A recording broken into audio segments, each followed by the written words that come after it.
کر رہی ہے ادریس کی دوسری بیوی اسے پوری طرح سے بلیک میل۔ اسے کہہ رہی ہے مجھے اگر میرا حق نہیں ملا تو مجھے میرا حق لینا بہت اچھے طریقے سے آتا ہے ادریس، تم کچھ سمجھتے کیوں نہیں ہو، تم معاملات کو سیریس کیوں نہیں لیتے۔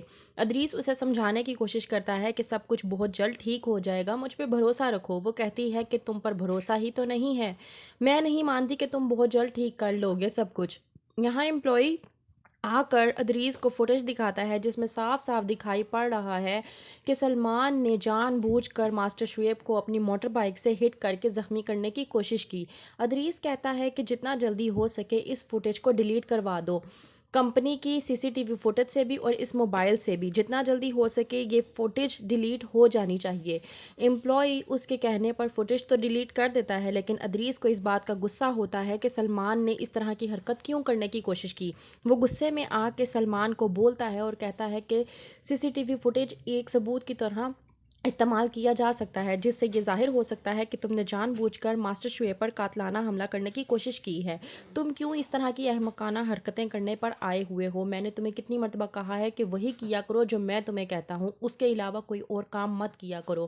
سلمان کہتا ہے کہ اگر آپ اتنے ہی بنے پھرتے ہیں تو آپ C C T V footage delete کیوں نہیں کروا دیتے۔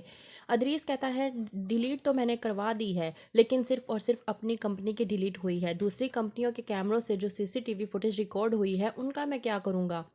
شائستہ ہو جاتی ہے پریشان۔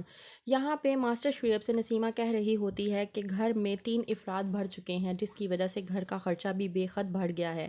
ماسٹر شعیب اسے کہتے ہیں کہ 3 افراد کس طرح سے ہو سکتے ہیں، عریش تو ابھی معصوم سی بچی ہے، اسے کیوں بیچ میں گن رہی ہو۔ نسیمہ اسے بتانے کی کوشش کرتی ہے کہ عریج بے شک چھوٹی ہے لیکن سب سے زیادہ خرچہ عریج کا ہی ہے۔ اس کا جو ڈبہ ہے دودھ کا وہ 5,000 کا آتا ہے اور 5 دن میں ہی ختم ہو جاتا ہے جس کی وجہ سے مینیج کرنا بہت زیادہ مشکل ہو گیا ہے۔ ابھی یہ دونوں آپس میں بات کر ہی رہے ہوتے ہیں کہ عروج پیچھے سے اتفاقاً آ جاتی ہے اور اپنے والدین کی بات سن کر پریشان ہو جاتی ہے۔